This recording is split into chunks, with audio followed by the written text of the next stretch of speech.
સૌથી પહેલા બધા જ મિત્રોને મારા જય શ્રી રામ, જય માતાજી. કેમ છો મારી યુટ્યુબ ફેમિલી? મારું નામ Rahul Prajapati, fitness coach, nutrition coach. બધાને આપણે રનિંગ કરાવીએ છીએ.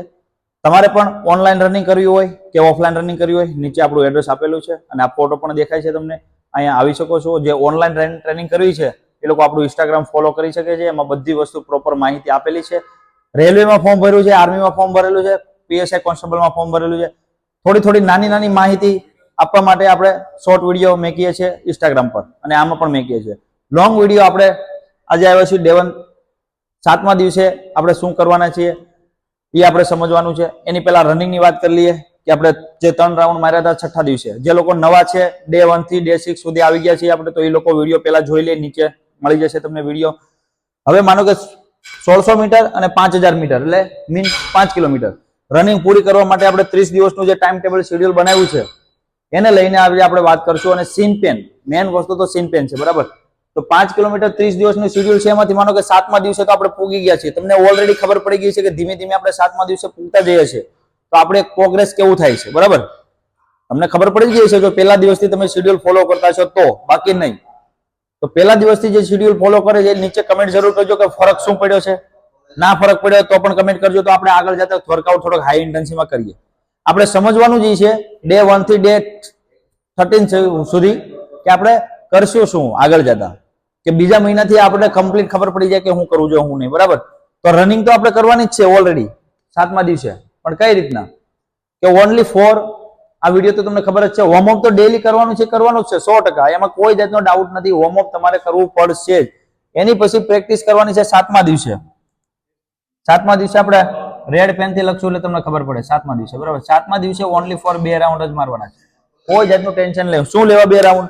એબીસી ટ્રેનિંગ કરી 3 રાઉન્ડ મારે તો 2 રાઉન્ડ મારશો 7મા દિવસે તો સારું પડશે. બાકી તમે રેસ કરો તો વાંધો નથી, અને 7મા દિવસે કોઈ વાંધો નહીં. રેસ કરો તો તમારે શું કરવાનું છે, શું સમજવાનું છે આપણે કે આજે આપણે સમજશું કે સીન પેન થાય ત્યારે મસાજ કરવો જરૂરી છે કે શું કરવું એમ ત્યારે અત્યારે, બરાબર? સીન પેન થાય છે ત્યારે જ મસાજ કરવો જરૂરી છે કે એની પહેલા મસાજ કરવો જરૂરી છે? તો આપણે એ જ સમજવાનું છે કે તમને લોકોને વિચાર કરો કે જ્યારે ભૂખ લાગે ત્યારે જ તમે બહાર નીકળો છો અનાજ લેવા, કે ઘરે અનાજ પડેલું જ હોય છે? તમને સવારમાં ભાખરી બનાવવાનું મન થાય છે તો તમે સવારમાં ઘંટીએ જાવ છો દળાવવા, કે અગાઉથી દળાવીને મૂકી ગયો છો ને? તો આ જ રીતના માનો કે તમારે કાલે લગ્નમાં જવાનું છે, તો 3-4 દિવસ અગાઉ તમે કપડાં લઈ લીધા કે અત્યારે જ લીધા ને 3-4 દિવસ અગાઉ? તો નકર તમે સવારમાં કપડાં લઈ લીધા હોય, ચાલો ભાઈ સવારમાં કપડાં લઈ લઈએ, બપોર પછી આપણે જવાનું છે 10 વાગે જવાનું, તો સવારમાં કપડાં લઈ લઈએ, બરાબર? એવું નથી કરવાનું.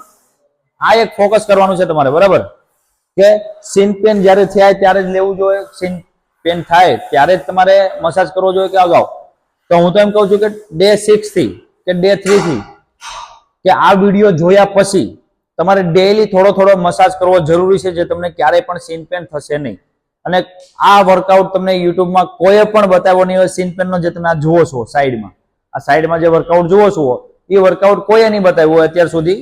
જે આ વર્કઆઉટ તમારે કરવાનો છે સીન પેન માટે રોજે થોડો સમય કાઢીને વધીને 1 મિનિટ પણ આ વર્કઆઉટ કરશો તો તમને ક્યારેય સીન પેન થવાની જરૂર નહીં પડે. તો મસાજ કરવો જરૂરી છે, બરાબર? આજે આપણે મસાજ વિશે જ સમજવાના હતા. 7મા દિવસે રેસ લઈને, નગર રેસ ના લેવો હોય તો સવારમાં તમે મેદાન ઉપર જાઓ, ગ્રાઉન્ડ પર ગયા, તમે વોર્મઅપ કરો. વોર્મઅપ કર્યા પછી રનિંગ કરો.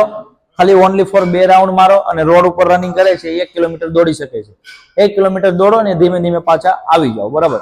હવે આટલી વસ્તુ તમે સમજી ગયા કે મસાજ કયા તેલ. હવે મસાજ આપણે આવું કીધું કે કયા તેલથી કરો. આપણે સરસોનું તેલ છે, સરસોનું તેલ બેસ્ટ છે, બરાબર? બાકી કોકોનટનું ઓઇલ પણ તમે લઈ શકો છો.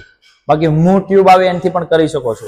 આ 3-4 વસ્તુ એવી છે કે કરી શકો છો. બાકી તમને વધારે સીન પેન માટે ને એની માટે તમારે જો એક ની પેન સપોર્ટર લેવું પડે છે. અહીં તમે ઉપર જોતા હશો, તમને નીચે આવી જશે. ની પેન માટે ની પેનનું સપોર્ટર લઈ લેવું, અત્યારથી વસાઈ લેવું. વધીને 200 થી 300 રૂપિયા કે 400 રૂપિયાનું આવશે, બરાબર? શૂઝ પણ તમને બતાવેલા છે કે 1500 ની અંદરના શૂઝ હશે, એ તમે શૂઝ લઈ લેજો. ઓકે, હું આશા કરું છું કે વિડીયો તમને સારો લાગ્યો હશે. જો તમને થોડુંક પણ એવું લાગતું હોય કે અફોર્ડ બનાવીને વિડીયો તમારી સાથે બનાવું છું, તમારી માટે અફોર્ડ બનાવીને વિડીયો બનાવું છું, તો લાઈક, સબસ્ક્રાઇબ અને કમેન્ટ જરૂર કરી દેજો, બરાબર? નવા ઉમેદવારો છે એ લોકો આગળના વિડીયો જોઈને પછી જ આ વર્કઆઉટ ફોલો કરે. જો વિડીયો સારો લાગ્યો હોય તો શેર જરૂર કરજો. હવે મળશું આના પછીના વિડીયોમાં. ત્યાં સુધી બધા જ મિત્રોને મારા જય શ્રી રામ.